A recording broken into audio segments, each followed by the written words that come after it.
Welcome into Jets Game Day presented by Audi. I'm your host, Caroline Hendershot, alongside Eric Allen and Bart Scott. Gentlemen, the Jets are on the road taking on the 4-10 Saints, who are coming off a win last week. But the Jets had bigger news this week. On Monday, Aaron Glenn announced that the team relieved defensive coordinator Steve Wilks of his coaching duties, meaning Chris Harris will take over as interim defensive coordinator. What are your thoughts, gentlemen, on the coaching change? Aaron Glenn is just seeking improvement on the defensive side of the ball. He wants consistency in terms of structure, consistency in terms of play. The Jets have really struggled defensively, especially the past couple weeks against the Dolphins and most recently against the Jaguars, where Jacksonville scored on 8 of their first 9 possessions. Enter Chris Harris. He'll have the ability to call the games. He got that experience in the preseason. And Aaron Glenn, most recently, of course, was the defensive coordinator in Detroit, so he's going to help him game plan throughout the week. No, unfortunately, that's just how this business goes. It's a results business. Wilks has had a proud, reputation in this league, but it was time to make a change, and it's an opportunity to maybe evaluate if you can fill that position from in-house opposed to going outside the organization to fill it in the future. Audition time. Right, so we'll get to see his debut as interim defensive coordinator this week against the Saints. So let's get out of the tunnel and discuss this matchup. Bart, you're first. What is the overall importance, not only as the team for the remainder of these 3 games and the remainder of the season, but for the individual players? Because as a player, you want to put your best on film. Yeah, you are what you put on film, and you're always being evaluated. And, to be in this league is not owned, is leased, and rents due every day. And you have to be able to make sure that you can show your character. We always say that adversity doesn't define character, it reveals it.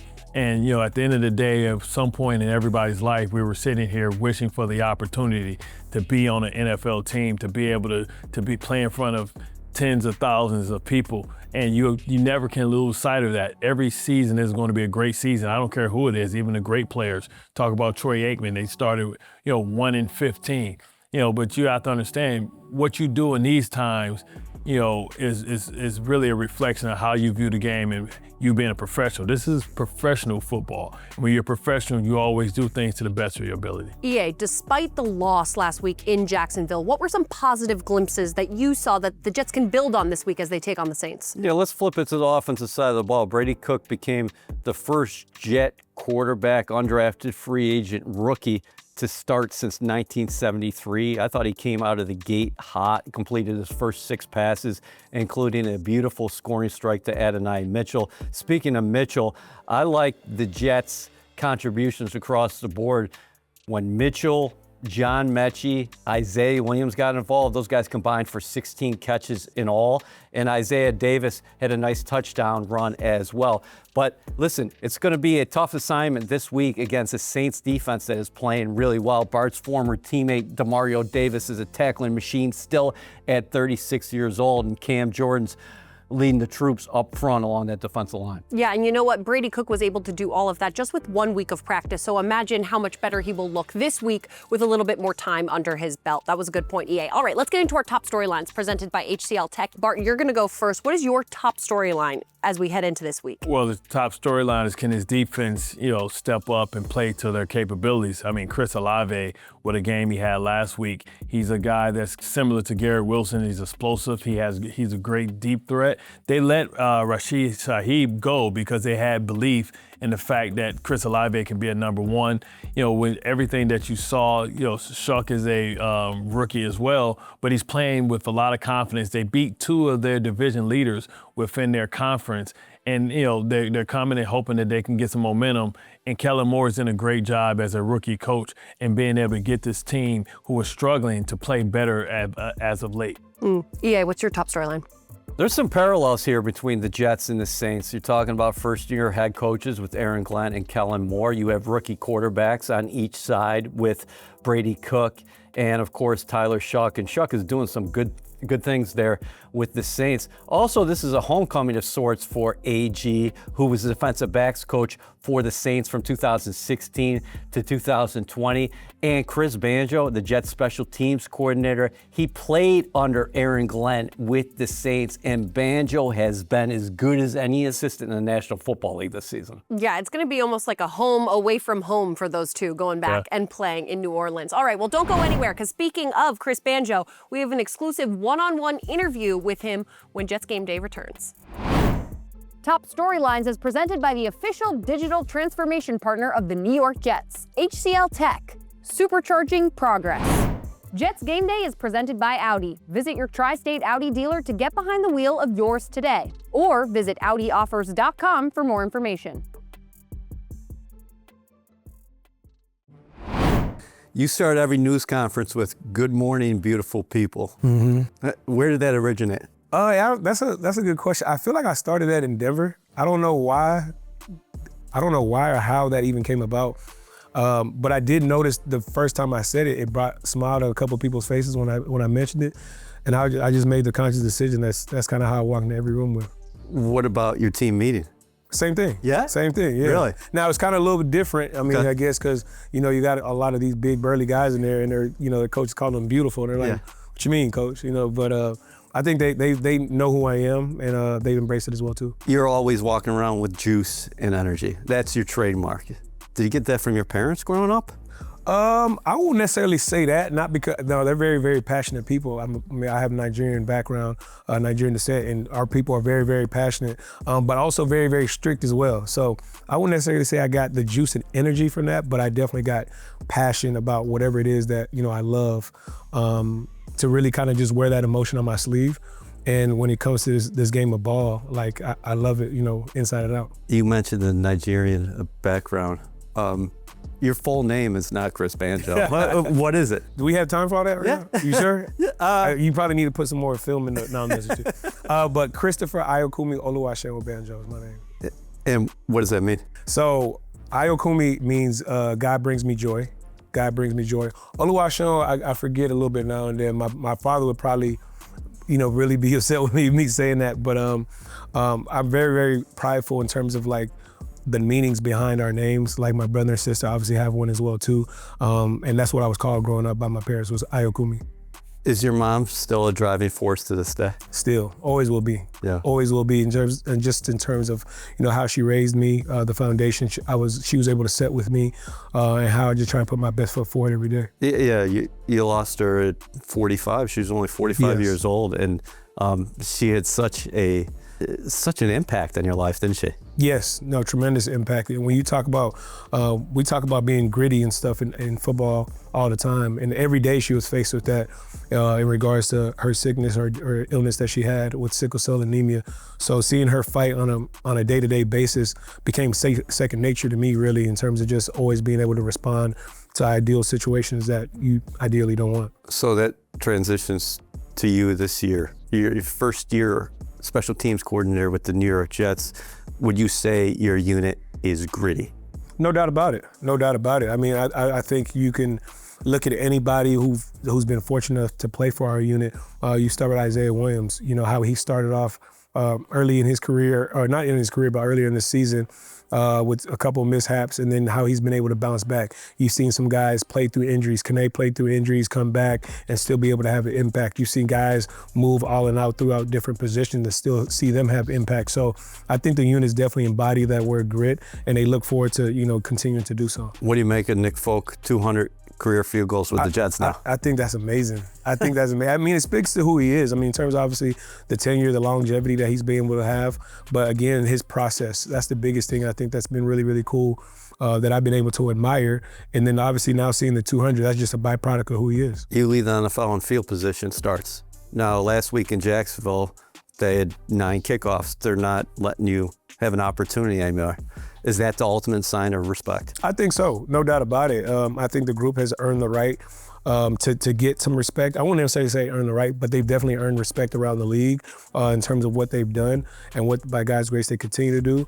It still sucks because you still feel like you want to be able to have another huge impact whenever you get an opportunity to do so. So when you get those touchbacks, it kind of takes the wind out the sail a little bit, but every single time they take the field, they still believe that they can impact the game. But to that point, it's like at the very worst, Banjo's unit is going to give you a starting position at the 35. No doubt, and that's something you can't, like, you still got to be pretty excited about. I mean, there's a reason why people aren't kicking touchbacks right now, because the 35 is typically not something you just want to give the other team. So when they end up doing that, it's still something that, you know, we'll be excited about taking the ball at 35. I don't want to talk about officials here, but any teaching point as far as the return last week. Trey Brown unfortunately gets called for a penalty. Or, you know, Aaron talked about that, hey, there's a certain number of players that we send to the league to review.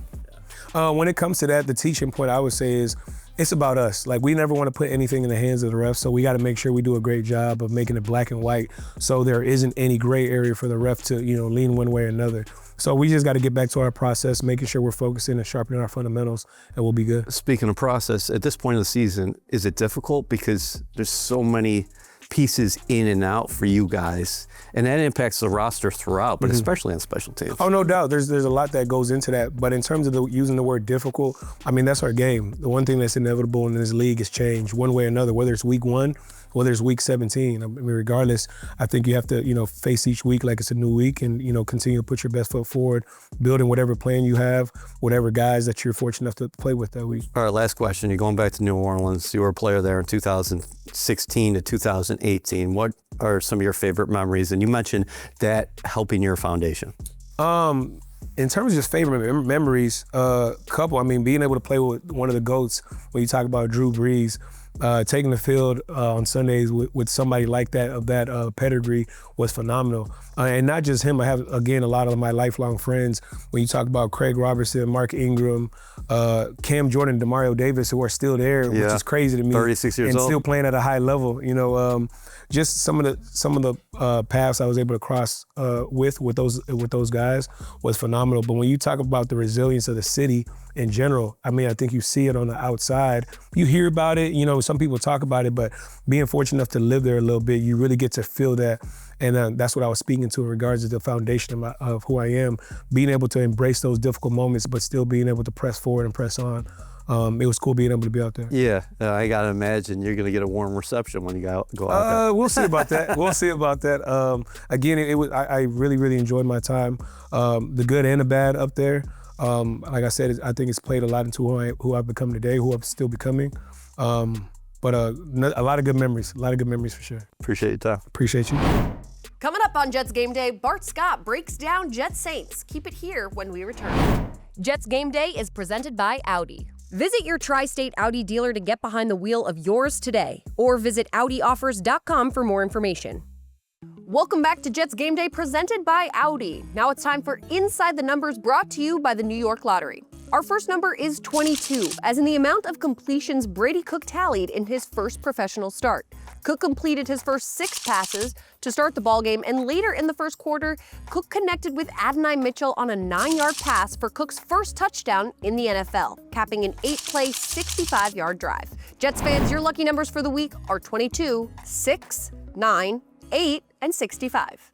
Now it's time for a film breakdown presented by Moody's. Bart, what did you see on Cook's first touchdown? This is beautiful play design. This is getting answers to the test before you actually take the test. What I want you guys to pay attention to is this pre-snap motion from Isaiah Williams that's going to create a chain reaction. You're going to see a hand signal here. You're going to see a rock and roll coming down so that they don't get outflanked in case Isaiah Williams comes over here for some type of screen.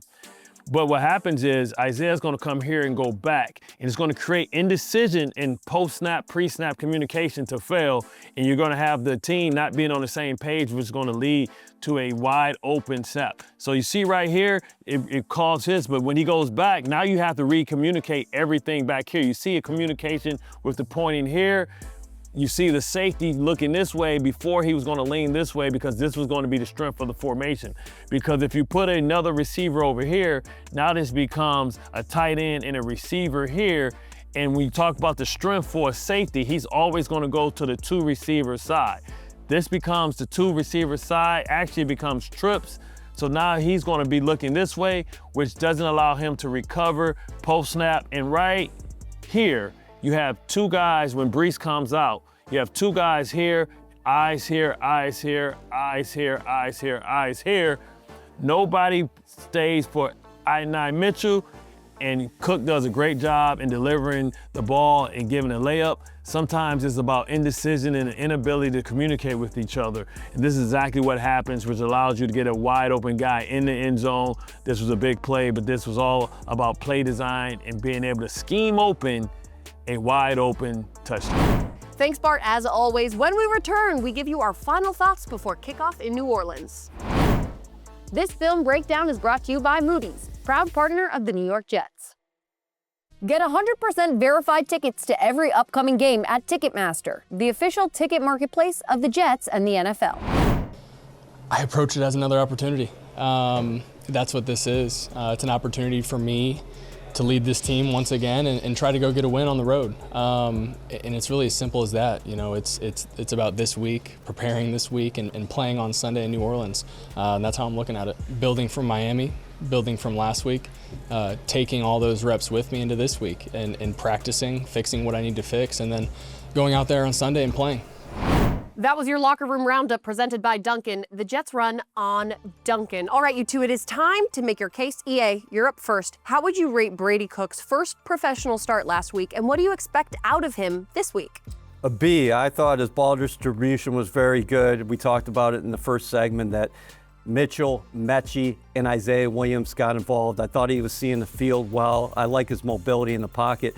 The one thing that he has to do moving forward is protect the football. You cannot have turnovers inside the red zone. Last week, 1 touchdown, 3 interceptions. That first game against the Miami Dolphins, he might have got a little bit greedy. You got to protect the ball when you are in scoring territory. But I anticipate that he's going to play well against the Saints. But again, against a defense, a veteran-laden defense like this, you got to protect the football. But I like what I'm seeing from him so far. I expect the progress to continue in New Orleans. All right, Bart, what position group of the Jets will have their way with New Orleans? Well, according to Socrates here, it has to be the offensive line if we think Cook's going to have another outstanding game. This unit has been together all year, health, knock on wood, plastic, or whatever we have.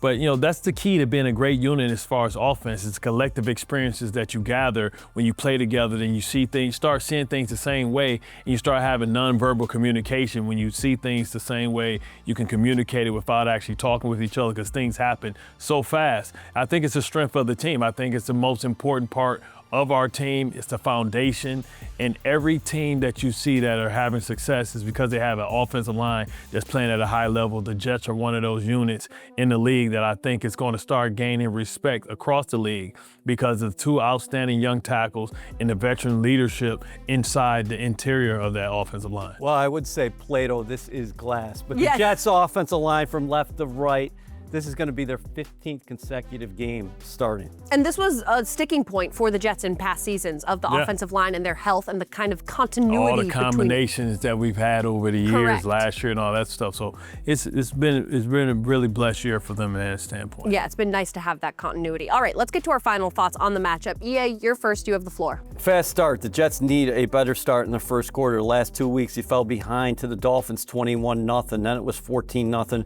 against Jacksonville. You have to give yourself a chance on the road. This is another surging team the Jets are facing. The Saints have won 2 games in a row. They feel quite confident.